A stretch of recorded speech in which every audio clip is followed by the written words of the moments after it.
ഈ നാട്ടിക നിയോജക മണ്ഡലത്തിൽ ഏറ്റവും കൂടുതൽ വോട്ടുകൾ നേടിയ പഞ്ചായത്ത് ഏതാണ്? ഏറ്റവും കൂടുതൽ വോട്ടുകൾ നേടിയത് ചേർപ്പ് പഞ്ചായത്താണ്. 10,000-ൽ മീതെ വോട്ടുകൾ നേടിയിട്ടുണ്ട് ചേർപ്പ് പഞ്ചായത്ത്. അതുകൊണ്ടാണ് കഴിഞ്ഞ തവണ പ്രതാപൻ ജയിച്ച വളരെ ലീഡൊക്കെ കിട്ടിയ ഈ പ്രദേശങ്ങളിൽ ഈ പഞ്ചായത്തിൽ ഭാരതീയ ജനതാ പാർട്ടിക്ക് കിട്ടിയ വോട്ടിനേക്കാൾ പകുതിയിൽ താഴെ വോട്ട് മാത്രമാണ് UDF-ന് കിട്ടിയിട്ടുള്ളത്. ഇപ്പൊ അന്തിക്കാടിനെ പോലെ കേരളത്തിലെ മോസ്കോ എന്നറിയപ്പെടുന്ന സ്ഥലമാണ് അന്തിക്കാട്. അവിടെയാണ് BJP എല്ലാ പഞ്ചായത്തിലും ലീഡ് ചെയ്തിട്ടുള്ളത്. അത് വലിയ മാറ്റം തന്നെയാണ്. എല്ലാ ബൂത്തിലും ലീഡ് ചെയ്തു. എല്ലാ ബൂത്തിലും സുനിൽകുമാറിന്റെ ബൂത്തിൽ മാത്രമാണ് 11 വോട്ടിന് സുനിൽകുമാർ ലീഡ് ചെയ്തിട്ടുണ്ട്. സുനിൽകുമാറിന്റെ ബൂത്തിൽ മാത്രം 11 വോട്ടിന്. ബാക്കി എല്ലായിടത്തും BJP ആണ് ലീഡ് ചെയ്തിട്ടുള്ളത് അന്തിക്കാട് പഞ്ചായത്ത്. നമസ്കാരം. ലോക്സഭാ ഇലക്ഷനിൽ സുരേഷ് ഗോപി ചരിത്ര വിജയം കുറിച്ചിരിക്കുകയാണ് തൃശ്ശൂരിൽ. ഈ സമയത്ത് തൃശ്ശൂരിലെ ഏറ്റവും കൂടുതൽ വോട്ടുകൾ നേടിയ നിയോജക മണ്ഡലമാണ് നാട്ടിക. 67,560 വോട്ടുകളാണ് നാട്ടികയിൽ നേടിയിരിക്കുന്നത്. ഈ സമയത്ത് ഈ നാട്ടിക നിയോജക മണ്ഡലത്തിന്റെ പ്രസിഡന്റും ജനറൽ സെക്രട്ടറിയും നമ്മോടൊപ്പം ഈ സമയത്ത് ചേരുകയാണ്. ചേട്ടാ നമസ്കാരം. നമസ്കാരം. പേരെന്തായിരുന്നു? ഹരീഷ് മാഷ് എന്ന് വിളിക്കും. ചേട്ടാ, ഇത്രയൊരു വലിയ ചരിത്ര വിജയം സുരേഷ് ഗോപി തൃശ്ശൂർ പാർലമെന്റ് മണ്ഡലത്തിൽ സൃഷ്ടിച്ച ഒരു സമയത്ത് ഏറ്റവും കൂടുതൽ വോട്ടുകൾ നേടിയിരിക്കുന്നത് ഈ നാട്ടികയിലാണ്. എത്രത്തോളം ഉണ്ട് ആവേശവും സന്തോഷവും? പറഞ്ഞറിയിക്കാൻ പറ്റാത്ത രീതിയിലാണ്. കാരണം ഇതുപോലത്തെ ഒരു വലിയൊരു വിജയം ഞങ്ങൾ പ്രതീക്ഷിച്ചതിനേക്കാളും വലിയൊരു വിജയം കിട്ടിയതിൽ നമ്മുടെ ഈ നാട്ടിലെ ഒരുപാട് സുരേഷ് ഗോപിക്ക് വേണ്ടി പ്രാർത്ഥിച്ച ഒരുപാട് അമ്മമാരുണ്ട്. ആ അമ്മമാർക്കാണ് ഞങ്ങൾ ഈ വിജയം സമർപ്പിക്കുന്നത്. അമ്മമാരുടെ വിജയമാണ്. പല അമ്മമാരും എന്നെ വിളിച്ചിട്ട് എൻ്റെ മോൻ ജയിച്ചുല്ലേ മാഷേ എന്ന് പറഞ്ഞിട്ട് പല അമ്മമാരും എന്നെ വിളിച്ച ഒരു സംഭവം കൂടിയിട്ടുണ്ടായിട്ടുണ്ട്. ഈ നാട്ടിക നിയോജക മണ്ഡലത്തിൽ ഏറ്റവും കൂടുതൽ വോട്ടുകൾ നേടിയ പഞ്ചായത്ത് ഏതാണ്? ഏറ്റവും കൂടുതൽ വോട്ടുകൾ നേടിയത് ചേർപ്പ് പഞ്ചായത്താണ്. 10,000-ൽ മീതെ വോട്ടുകൾ നേടിയിട്ടുണ്ട് ചേർപ്പ് പഞ്ചായത്ത്.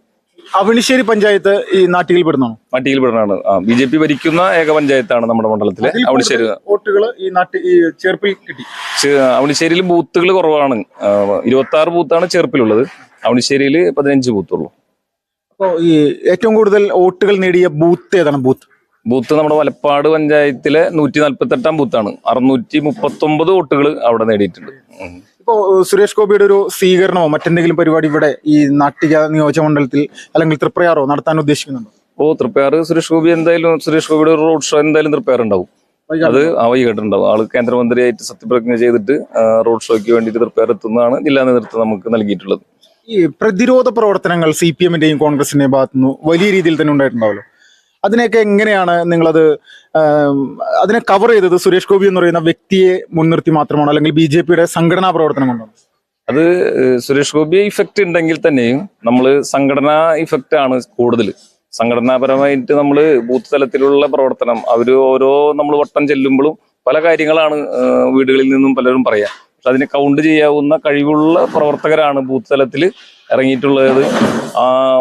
നാട്ടിക മണ്ഡലത്തെ സംബന്ധിച്ചിടത്തോളം ഒരുപാട് കാലങ്ങളായിട്ട് പരിചയമുള്ള ആ പ്രവൃത്തി പരിചയമാണ് നമ്മുടെ ഈ വിജയത്തിന് ഏറ്റവും കൂടുതൽ ആധാരം. RSSന്റെ ഭാഗത്തു നിന്നുള്ള പിന്തുണ എത്രത്തോളം ഉണ്ട്? ഇപ്പൊ വത്സൻ തില്ലങ്കരിയൊക്കെ പല ഘട്ടങ്ങളിലായിട്ടാണ് തോന്നുന്നു കുടുംബ സംഗമങ്ങൾ ഈ തൃശ്ശൂർ പാർലമെന്റ് മണ്ഡലത്തിൽ പലരും നടത്തിയിട്ടുണ്ട്. നാട്ടികയിൽ ഉണ്ടായിട്ടുണ്ടെന്നാണ് അറിവ്. അപ്പോൾ RSSന്റെ ഭാഗത്ത് നിന്ന് എത്രത്തോളം പിന്തുണ ഉണ്ടായിരുന്നു ഈ ഒരു ഇലക്ഷനുമായി ബന്ധപ്പെട്ട്? RSSന്റെ ഭാഗത്തു നിന്നുള്ള പരിപൂർണ പിന്തുണ ഉണ്ടായിരുന്നു. അവർക്ക് നമുക്ക് എവിടെയൊക്കെയാണോ ബൂത്തുകളിൽ പ്രവർത്തകരില്ലാത്തത് അവിടെയൊക്കെ ബൂത്തുകളിലേക്ക് പ്രവർത്തകരെ വിട്ടു തന്നുകൊണ്ട് ആ പ്രവർത്തനം ആണ് RSSന്റെ രീതിയിൽ കാഴ്ചവെച്ചിട്ടുള്ളത്. മറ്റു സ്ഥലങ്ങളിലൊക്കെ BJP പ്രവർത്തകർ ഇറങ്ങിയിട്ടുണ്ടെങ്കിലും ഇറങ്ങാത്ത സ്ഥലങ്ങളിലാണ് RSS കോൺസെൻട്രേറ്റ് ചെയ്തിരുന്നത്. ചേട്ടാ നമസ്കാരം. നമസ്കാരം. ചന്ദ്രശേഖരൻ എന്നല്ല പേര്? അതെ, ചന്ദ്രശേഖരൻ. പാർട്ടിയുടെ മണ്ഡലം ജനറൽ സെക്രട്ടറിയാണ്. എത്ര വർഷമായിട്ട് BJP-യിൽ വർക്ക് ചെയ്യുന്നു? BJP രൂപീകൃതമായ കാലം മുതൽ ഞാൻ BJP-യിൽ വർക്ക് ചെയ്യുന്നുണ്ട്. ഇപ്പോൾ എത്ര വയസ്സായി? 63-ാമത്തെ വയസ്സാണ്. ഈ 63-ാമത്തെ വയസ്സിൽ ഇതേ പ്രായമുള്ള ഒരാളെ വിജയിപ്പിക്കാൻ സാധിച്ചാൽ എത്രത്തോളം സന്തോഷം? വളരെ സന്തോഷം. ഞാൻ ജീവിതത്തിൽ ആദ്യമായി ഇലക്ഷന് ജയിക്കുന്ന ഒരു സ്ഥാനാർത്ഥിക്ക് വോട്ട് ചെയ്യാനുള്ള ഭാഗ്യം എനിക്ക് കിട്ടി. ഞങ്ങളെപ്പോലുള്ള ആളുകൾ അന്നൊന്നും ചിന്തിച്ചിട്ടില്ല ജയിക്കുന്ന ഒരു സ്ഥാനാർത്ഥിക്ക് വോട്ട് ചെയ്യാൻ കഴിയുമെന്ന്.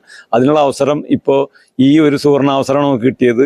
ഏതായാലും ഞാൻ നാട്ടിക പഞ്ചായത്തിൻ്റെ പ്രതിനിധിയാണ്. ഈ പഞ്ചായത്തിലെ 16 ബൂത്തുകളിൽ 15 ബൂത്തുകളിലും സുരേഷ് ഗോപിക്ക് മിന്നുന്ന വിജയം സമ്മാനിച്ചുകൊണ്ട് 1859 വോട്ട് ഈ പഞ്ചായത്തിൽ നിന്ന് ഭൂരിപക്ഷം കിട്ടാൻ ഉള്ള അവസരം ഉണ്ടായി.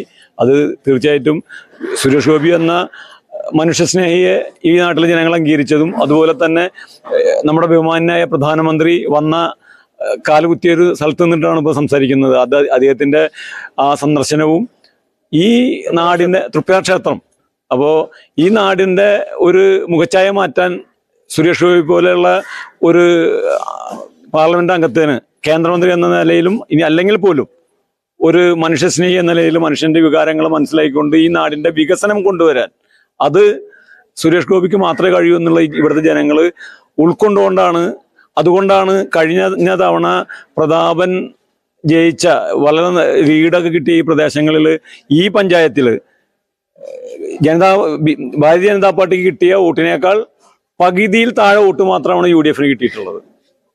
അവർക്ക് ഭാരതീയ ജനതാ പാർട്ടിക്ക് സുരേഷ് ഗോപിക്ക് കിട്ടിയ വോട്ടിന്റെ 46% വോട്ട് മാത്രമേ ഈ നാട്ടിക പഞ്ചായത്തിൽ നിന്ന് മുരളീധരന് കിട്ടിയിട്ടുള്ളൂ. അപ്പോൾ ഈ തീരദേശ മേഖലയിൽ വലിയ സംഘടിതമായിട്ട് താമസിക്കുന്ന അരയ സമുദായം, മുക്കുവ വിഭാഗം എല്ലാ ഘട്ടവും അത് വലിയ തരത്തിൽ UDF പോവാറുണ്ടായിരുന്നു. പ്രത്യേകിച്ച് TN പ്രതാപൻ മത്സരിച്ച സമയത്തൊക്കെ അദ്ദേഹത്തിന് വലിയ ഒരു പിന്തുണ ലഭിച്ചിട്ടുണ്ടായിരുന്നു. ഈ ഘട്ടത്തിൽ അല്ലെങ്കിൽ ഈ പ്രാവശ്യം സുരേഷ് ഗോപി സ്ഥാനാർത്ഥിയായപ്പോൾ അരയ സമുദായത്തിന്റെ വോട്ട് അത് പൂർണ്ണമായിട്ടും സുരേഷ് ഗോപിക്ക് തന്നെ ലഭിച്ചു എന്ന് തന്നെ വിശ്വസിക്കാമല്ലോ. പൂർണ്ണമായും ലഭിച്ചു എന്നുള്ളത് നമ്മൾ അരാഷ്ട്രീയവാദമാവും അത്. കാരണം രാഷ്ട്രീയപരമായി കോൺഗ്രസ്സുകാരായിട്ടുള്ള ഒരു കോൺഗ്രസ് വോട്ട് ചെയ്തിട്ടുണ്ട്. പിന്നെ TN പ്രതാപന് പോലും ഈ നാട്ടിക പഞ്ചായത്തിൽ TN പ്രതാപന് കഴിഞ്ഞ ഇലക്ഷനും ഭൂരിപക്ഷം കിട്ടിയില്ല എന്നുള്ളതാണ് വസ്തുത. അത് നമ്മളെ മാധ്യമങ്ങൾ വേണ്ടത്ര ശ്രദ്ധിക്കാത്ത ഒരു കാര്യമായിട്ട് എനിക്ക് തോന്നുന്നു. കഴിഞ്ഞ തവണയും സുരേഷ് ഗോപിക്ക് 173 വോട്ടിന്റെ ഭൂരിപക്ഷം നൽകിയ പഞ്ചായത്താണിത്. തീരദേശ വാർഡുകളാണ് ഇതിൽ ഒരു 6 ബൂത്ത് തീരദേശ വാർഡുകളാണ്. നമ്മൾ തൊട്ടടുത്ത പഞ്ചായത്തുകളായ തളിക്കുളത്തും മലപ്പാടെല്ലാം തീരദേശ മേഖലയിൽ ഇത്തവണ തീർച്ചയായിട്ടും സുരേഷ് ഗോപിയുടെ സന്ദർശനം അവിടുത്തെ ജനങ്ങൾ അത് തീരദേശത്ത് എന്തെങ്കിലും മാറ്റം വരണം. തീരദേശത്തും നിരവധി പ്രശ്നങ്ങൾ അവരഭിമുഖീകരിക്കുന്നുണ്ട്. മുന്നോട്ട് പോകാൻ കഷ്ടപ്പെടുന്ന ഒരു ജനതയാണ് തീരദേശ ജനത. അവർക്ക് വേണ്ടിയിട്ടൊരു ധീവര സമുദായത്തിൽ പിറന്ന ഒരു മത്സ്യത്തൊഴിലാളിയാണെന്ന് എപ്പോഴും പറയുന്ന പ്രതാപൻ 3 തവണ MLA എന്ന നിലയിലും പിന്നെ ഒരു തവണ MP എന്നുള്ള നിലയിലും അദ്ദേഹം തികഞ്ഞ പരാജയമായിരുന്നു. അവർ വെറും വ്യാജമായ കപട നാട്യക്കാരനായിരുന്നു എന്ന തിരിച്ചറിവ് ഈ തീരദേശ ജനതയ്ക്ക് ഉണ്ടായിരുന്നു. അതുകൊണ്ട് തന്നെ അദ്ദേഹമായിരുന്നെങ്കിൽ ഇതിനേലും 8 നിലയിൽ പൊട്ടുമായിരുന്നു. ഇപ്പോൾ ഈ മുരളീധരന്റെ സന്ദർശനം, പ്രചരണം ഇതൊക്കെ തീരദേശ മേഖലയിൽ എങ്ങനെയായിരുന്നു? ഏതെങ്കിലും തരത്തിലൊരു വിശ്വാസ്യത അരയ സമുദായത്തിന് ഉണ്ടാക്കിയെടുക്കാൻ അദ്ദേഹത്തിന് സാധിച്ചിരുന്നു? ഒരിക്കലുമില്ല. കാരണം അവർക്ക് നേരിടുന്ന നിരവധി പ്രശ്നങ്ങൾ, ഈ നാട്ടിക എന്ന് പറഞ്ഞാൽ ചെമ്മീൻ പടം ഷൂട്ട് ചെയ്ത ഒരു വലിയ മത്സ്യപ്രവർത്തനത്തിന്റെ ഒരു മേഖലയായിരുന്ന നാട്ടികയല്ല ഇന്ന് കടൽപ്പുറമെല്ലാം വെറും തരിശായി കിടക്കുന്നു. തൊഴിലെടുക്കണമെങ്കിൽ അവർ ചേറ്റുവയിലേക്ക് 15-16 കിലോമീറ്റർ യാത്ര ചെയ്ത് പോകേണ്ട ഒരു ഗതികേടിലേക്ക് എത്തിയിട്ടുണ്ട്. അതിനൊന്നും ഏതെങ്കിലും തരത്തിൽ അഡ്രസ്സ് ചെയ്യാൻ ഈ പ്രതാപനോ അല്ലെങ്കിൽ മുരളീധരനോ ഒന്നും ചെയ്തിട്ടില്ല എന്നുള്ള തിരിച്ചറിവ് ഈ തീരദേശ ജനതയ്ക്കുണ്ട്. അതുകൊണ്ട് തന്നെ തീരദേശ ജനതയെ പിന്തുണയ്ക്കുന്ന ആ ജാതിയിൽപ്പെട്ട ആ അരയ സമുദായത്തിൽ മുക്കുവ സമുദായത്തിൽപ്പെട്ട എല്ലാവരും, ആ സംഘടനകൾ പോലും അവരോട് പകരം വീട്ടാൻ കാത്തിരിക്കുകയായിരുന്നു. ഇനി മറ്റൊരു വ്യക്തി എന്ന് പറഞ്ഞാല് ഗോകുൽ എന്ന് പറയുന്ന ഒരു കാര്യകർത്താവാണ്. അദ്ദേഹം മണ്ഡലത്തിന്റെ നാട്യ നിയോജക മണ്ഡലത്തിന്റെ സെക്രട്ടറിയാണ്. ഇദ്ദേഹം നിലവിലെ ഇവിടുത്തെ LDF സ്ഥാനാർത്ഥിയായിട്ടുള്ള സുനിൽകുമാറിന്റെ അയൽവാസി കൂടിയാണ്. സുനിൽകുമാറിന്റെ പഞ്ചായത്തായിട്ടുള്ള അന്തിക്കാട് എന്ന് പറയുന്ന പഞ്ചായത്തിന് വലിയ തരത്തിൽ വർഷങ്ങളോളം ഇദ്ദേഹം അവിടെ പ്രവർത്തിച്ചിട്ടുള്ള ഒരാൾ കൂടിയാണ്. ചേട്ടാ നമസ്കാരം. എന്താണ് ഈ നമ്മുടെ സുനിൽകുമാറിന് സംഭവിച്ചതെന്നാണ്? സുനിൽകുമാർ സംഭവിച്ച് വേറെ ഒന്നുമില്ല. ജനങ്ങളെല്ലാം അവരുടെ ധാർഷ്ട്യവും അവരുടെ കൊള്ളരുതായ്മ തിരിച്ചറിഞ്ഞു. അതിന്റെ പേരിൽ സംഭവിച്ചതാണത്. കാരണം ഇപ്പൊ അന്തിക്കാടിനെ പോലെ കേരളത്തിലെ മോസ്കോ എന്നറിയപ്പെടുന്ന സ്ഥലമാണ് അന്തിക്കാട്. അവിടെയാണ് BJP എല്ലാ പഞ്ചായത്തിലും ലീഡ് ചെയ്തിട്ടുള്ളത്. അത് വലിയ മാറ്റം തന്നെയാണ്. എല്ലാ ബൂത്തിലും ലീഡ് ചെയ്തു. എല്ലാ ബൂത്തിലും സുനിൽകുമാറിന്റെ ബൂത്തിൽ മാത്രമാണ് 11 വോട്ടിന് സുനിൽകുമാർ ലീഡ് ചെയ്തിട്ടുണ്ട്. സുനിൽകുമാറിന്റെ ബൂത്തിൽ മാത്രം 11 വോട്ടിന്. ബാക്കി എല്ലായിടത്തും BJP ആണ് ലീഡ് ചെയ്തിട്ടുള്ളത് അന്തിക്കാട് പഞ്ചായത്ത്. ഇതില് അന്തിക്കാട് പോലെയുള്ള പഞ്ചായത്തിന്റെ വികസന പ്രവർത്തനങ്ങൾ എങ്ങനെയായിരുന്നു? അത് അദ്ദേഹം മന്ത്രിയായിരുന്ന സമയത്തിൽ അന്തിക്കാട് ഏത് മന്ത്രിസഭ വന്നാലും അവിടെ അന്തിക്കാടിനെ സംബന്ധിച്ചിടത്തോളം പറയുകയാണെങ്കിൽ ഒരു മന്ത്രിയോ 2 മന്ത്രിമാരും ഉണ്ടാവാറുണ്ട്. MLA 3 പേരുടെ സ്ഥലമാണ് അന്തിക്കാട്. കെ രാജൻ, CC മുകുന്ദൻ, പിന്നെ P ബാലചന്ദ്രൻ തൃശ്ശൂരത്തെ MLA 3 പേര് അന്തിക്കാടാണ്. പക്ഷെ അന്തിക്കാടിന് ഇത്രയും കാലമായിട്ട് ഒരു പുരോഗതി അവിടെ ഉണ്ടായിട്ടില്ല. ആശുപത്രിയിൽ ഒരു ഡോക്ടർ ഇല്ല, ചികിത്സ നടത്താൻ പറ്റുന്നില്ല, ഒരു കംഫർട്ട് സ്റ്റേഷൻ ഇല്ല, ഒരു ഹൈമാസ്റ്റ് ലൈറ്റ് കത്തുന്നില്ല.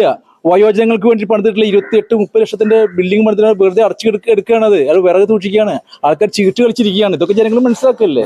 കുടിവെള്ള ക്ഷാമം, ഏറ്റവും കൂടുതൽ കുടിവെള്ള ക്ഷാമം അനുഭവപ്പെടുന്ന അന്തിക്കാട്ടെ പടിഞ്ഞാറൻ മേഖലകളിൽ കുടിവെള്ളം നാട്ടുകാർക്ക് തൃപ്പറയാർന്ന് സാലിഹ് എന്ന് പറഞ്ഞ ആളാണ് അവിടെ കുടിവെള്ളം പോലും വിതരണം ചെയ്യുന്നത്. പഞ്ചായത്തിനോട് കഴിയുന്നില്ല. ഈ സംഘടനാ പ്രവർത്തനത്തിൽ എത്രത്തോളം സംതൃപ്തി ഉണ്ട് ബൂത്ത് തലത്തിലുള്ള? ഞങ്ങൾ മുൻകാലങ്ങളെ അപേക്ഷിച്ച് ഇപ്രാവശ്യം നല്ല സംഘടനാ പ്രവർത്തനം നല്ലോണം ബൂത്ത് തലത്തിലും എല്ലാ കൊണ്ടും നല്ല പ്രവർത്തനം കാഴ്ചവെച്ചിട്ടുണ്ട് ഈ പ്രാവശ്യം മുൻകാലങ്ങളെ അപേക്ഷിച്ചിട്ട്. ഞങ്ങൾക്ക് നല്ല ശുഭാപ്തി വിശ്വാസം ഉണ്ടായിരുന്നു. സുരേഷ് ഗോപി നല്ല മിന്നുന്ന പ്രകടനം കാഴ്ച, പക്ഷെ ഞങ്ങൾ വിചാരിച്ചാലും കൂടുതലാണ് അത് സംഭവിച്ചത്. വലിയ തരത്തിലുള്ള ഒരു മാറ്റത്തിന്റെ ഒരു ശങ്കുലിയാണ് തൃശൂർ പാർലമെന്റ് മണ്ഡലത്തിലെ നാട്ടികയിൽ നിന്ന് ഉണ്ടായിരിക്കുന്നത്. ചരിത്രത്തിൽ ആദ്യമായിട്ട് വലിയ തരത്തിലൊരു വോട്ട് 67,521 എന്ന് പറയുന്ന ഒരു വലിയ ഒരു വോട്ടിലേക്ക് ഈ പറയുന്ന നാട്ടിക മാറിയിരിക്കുന്നു. വരുന്ന 2026 നടക്കുന്ന നിയമസഭാ തെരഞ്ഞെടുപ്പിൽ മികച്ചൊരു സ്ഥാനാർത്ഥിയെ നിർത്തി കഴിഞ്ഞാൽ നിഷ്പ്രയാസം ഈ നാട്ടികയിൽ നിന്ന് BJPക്ക് ഒരു MLA ഉണ്ടാകുമെന്നതിൽ യാതൊരു തർക്കമില്ല. സുരേഷ് ഗോപിയുടെ ചരിത്ര വിജയത്തിന് മുന്നണി പോരാളികളായിട്ട് നിന്ന നാട്ടിക നിയോജകമണ്ഡലം പ്രസിഡന്റായിട്ടുള്ള ഹരീഷ് മാഷ്, അതോടൊപ്പം ചന്ദ്രശേഖരൻ ചേട്ടൻ, അതോടൊപ്പം ഗോകുലേട്ടൻ, ഈ പറയുന്ന ആളുകളുടെ നേതൃത്വത്തിലാണ് വലിയ തരത്തിലുള്ള ഒരു പ്രചരണ പ്രവർത്തനങ്ങൾ നാട്ടികയിൽ നടന്നത്. എല്ലാവർക്കും വലിയ തരത്തിലുള്ള ആശംസകൾ നേരുന്നു. ജയ് ശ്രീറാം.